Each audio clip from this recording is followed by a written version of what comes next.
જય માતાજી મિત્રો, આપણે વિશ્વાસ 77 આઈડિયાની માહિતી લઈ લઈએ. બધી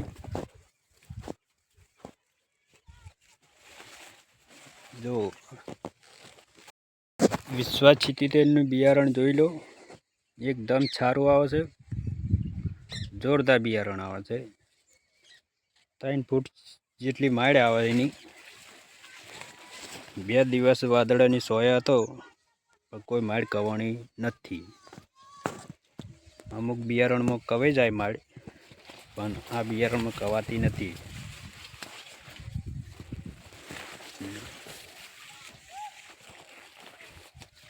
આ જોઈ લો, 3 ફૂટની માળ તમને બતાવી લઉં છું.